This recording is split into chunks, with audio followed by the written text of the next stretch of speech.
अब भगवान सोचते हैं कि एक लीला और करना चाहिए, क्योंकि यहाँ पर जो है जमुना जी का जल जो है बड़ा दूषित हो गया है।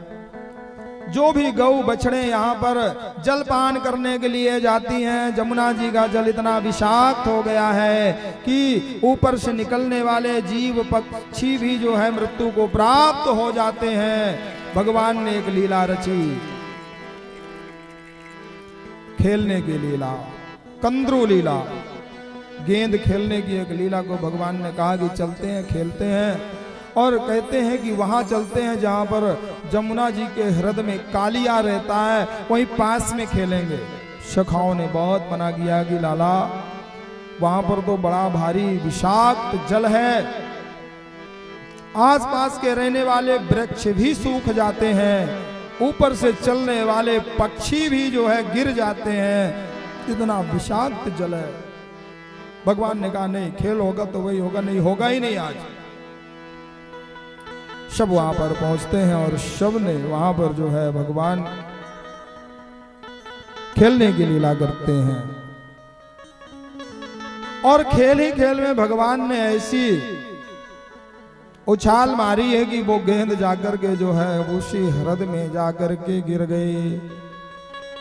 सखा अब सभी कहने लगे कि कन्हैया अब हमारी बारी आई, तब आपने गेंद को फेंक दिया है, अब वापस ला करके दे दो।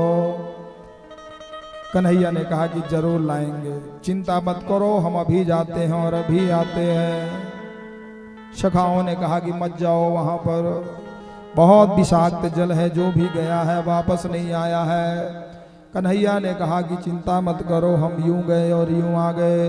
कदम्ब के पेड़ पर चढ़ करके जो है भगवान ने छलांग लगा दी है और जाकर के उस हृदय के पास में पहुंच गए। वहां पर नांग पत्नियों ने जब देखा भगवान श्याम सुंदर को, अचंभित हो गई। सबसे पहले अचंभित होने की बात तो यह है कि यहां तक कोई जीवित आ ही नहीं सकता, इतना विषाक्त जल है, यहाँ पर कोई साधारण जीव तो पहुंच ही नहीं सकता है। ये यहाँ पर आया है कोई पुण्यात्मा, कोई महान आत्मा है जो यहाँ तक जीवित आ गई है।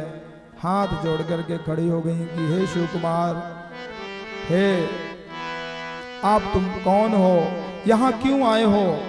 उन्होंने कहा कि देवी मैं यहाँ पर अपनी गेंद लेने आया हूँ, खेल खेल में वो गेंद इधर आ गई है, उसको लेकर के मैं चला जाऊंगा।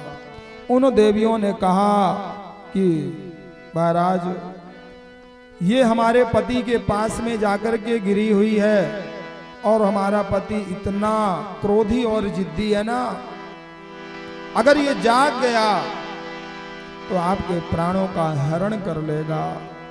प्रार्थना है हमारी आप वापस चले जाएं। कन्हैया ने कहा कि वापस तो मैं जाऊंगा नहीं खाली हाथ।